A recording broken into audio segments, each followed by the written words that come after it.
দেশের সবচেয়ে বেশি মাছ উৎপাদন হয় ময়মনসিংহে। মোট উৎপাদনের ১২ ভাগ মাছ আসে এ জেলা থেকে। আর শুধু পাঙ্গাস বিবেচনা করলে মোট উৎপাদনের অর্ধেকের বেশি উৎপাদন হয় এই জেলায়। বর্তমানে প্রায় সব ক্ষেত্রেই ব্যবহৃত হচ্ছে আধুনিক প্রযুক্তি। মৎস্যশিল্পই বা বাদ থাকবে কেন? এবার কৃত্রিম বুদ্ধিমত্তা বা এআই প্রযুক্তি ব্যবহার হচ্ছে মাছ চাষে। ময়মনসিংহের ত্রিশাল উপজেলা প্রশাসনের উদ্যোগে পরীক্ষামূলকভাবে ত্রিশালের আহমদাবাদ গ্রামের একটি সরকারি পুকুরে নতুন এই পদ্ধতিতে চাষ করা হয় পাঙ্গাস মাছ। পুকুর পাড়ের চারপাশে রাখা আছে খাবার ছিটানোর 4টি যন্ত্র। অক্সিজেন সাপ্লাই বাড়ানোর জন্য পানির নিচে ও উপরে স্থাপন করা হয়েছে 8 ধরনের 8টি এয়ারেটর এবং সেন্সর।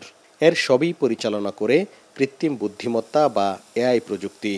প্রয়োজন অনুসারে স্বয়ংক্রিয়ভাবে চালু হচ্ছে যন্ত্রগুলো।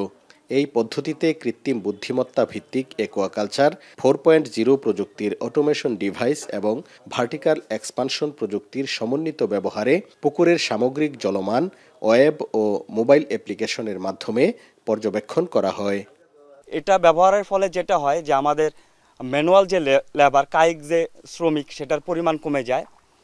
আর দ্বিতীয় যে বিষয়টা হয় আমাদের বিদ্যুতের যে ব্যবহার এআই যোগ করার ফলে বিদ্যুতের ব্যবহারটা আমার অনেক কমে যায় আমাদের। বিশ্বাস এগ্রো ফিশারিজ নামের একটি প্রতিষ্ঠান উপজেলা প্রশাসনের প্রযুক্তিগত সহায়তায় ওই পুকুরে মাছ চাষ করেছে। এই পদ্ধতিতে বেড়েছে উৎপাদন, কমেছে খরচ, পাশাপাশি নেই রোগবালাইয়ের প্রকোপ।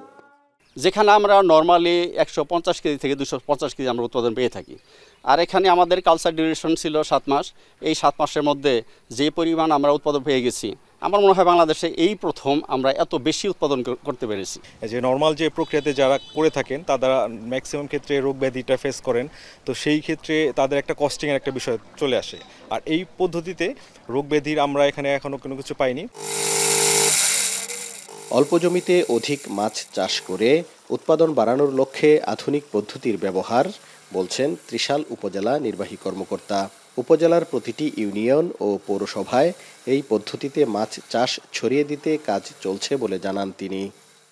আমরা উপজেলা পরিষদ থেকে একটি সিদ্ধান্ত নিয়েছি মিটিংয়ে যে এটাকে সম্প্রসারণ করব, কৃষক অর্থাৎ চাষি পর্যায়ে সচেতনতা করা এবং একই সাথে প্রত্যেকটি ইউনিয়নে আমরা একটি করে সফল যারা চাষি আছে তাদেরকে নির্বাচন করে পুকুরে তার বাস্তবায়ন করব।